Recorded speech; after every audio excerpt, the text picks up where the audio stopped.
Hi hello എല്ലാവർക്കും സുഖമാണല്ലോ അല്ലേ. ഇന്ന് നമ്മളൊരു കുക്കിംഗ് വീഡിയോ ചെയ്യുന്നത്. ഇതിന് രാജ്മാ പയർ എന്ന് പറയും, കിഡ്നി ബീൻസ് എന്നും ഇതിൻ്റെ പേരുണ്ടേ. അപ്പോൾ ഇത് മെഴുക്കുവരട്ടി വെക്കുന്ന വീഡിയോ കേട്ടോ ഇന്ന് നമ്മൾ ചെയ്യുന്നത്.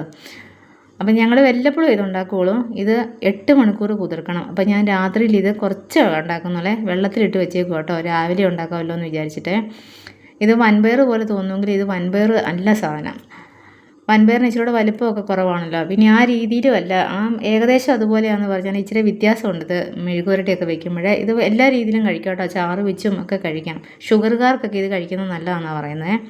ഇപ്പം ഞാൻ ചെയ്യുന്ന രീതി കേട്ടോ കാണിക്കുന്നത്. ഞാൻ ചെയ്യുന്നത് ഇങ്ങനെയാണ്.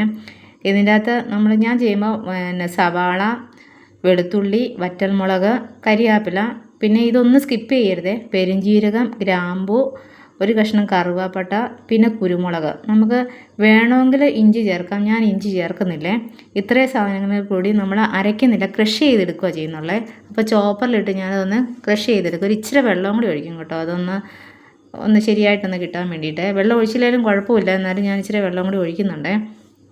പിന്നെ ഇത് കുക്കറിലിട്ട് ഒരു വിസിലടിച്ചാൽ മതി കേട്ടോ. പിന്നെ ആ എയറിലങ്ങ് ഇരിക്കുമ്പോഴത്തേനും അത് തന്നെ കറക്റ്റ് വേവായിട്ട് കിട്ടും. കുതിർന്നതാണല്ലോ, ഒരുപാട് അങ്ങോട്ട് 2-3 വിസിലൊക്കെ അടിച്ച് ഒരുപാട് വെന്ത് പോകും. ഇത് കറക്റ്റ് വേവായി ഈ പരുവത്തിൽ മതി നമ്മളുണ്ടാക്കുന്ന ഈ കറിക്ക്.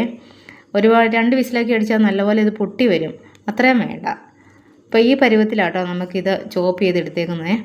ഇനി നമ്മൾ കടുക് പൊട്ടിച്ച് അതിൻ്റെ അകത്തോട്ട് ഇതെല്ലാം കൂടി ഇട്ട് ഇതിൻ്റെ പച്ചച്ചവയൊന്ന് മാറി കിട്ടിയാൽ മതി. എന്ന് പറഞ്ഞാൽ ഒരുപാട് അങ്ങോട്ട് ബ്രൗൺ കളറൊന്നും ആക്കുകയൊന്നും വേണ്ട.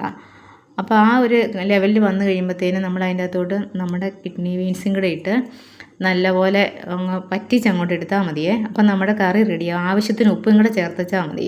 ഇതിൻ്റെ അത് പെരിഞ്ജീരകമൊക്കെ ഉറപ്പായിട്ടും ചേർക്കണം, ചേർക്കാതിരിക്കരുതേ. കാരണം ഇതിന് ചെറിയൊരു ഗ്യാസൊക്കെ ഉള്ളതാണ്. അപ്പം അതുകൊണ്ട് ഇത് കൂടുതലും, പിന്നെ ഇതാ ടേസ്റ്റ്. പല രീതിയിൽ വെച്ച് നോക്കിയിട്ടുള്ളതാണ്, ഇതാ ഏറ്റവും ടേസ്റ്റായിട്ട് തോന്നിയിരിക്കുന്നത്. ചാറ് വയ്ക്കുന്നതിലൊക്കെ നല്ലത് ഇങ്ങനെ തന്നെ വയ്ക്കുന്ന, ചോറിനൊക്കെ നല്ല കറിയാണ്.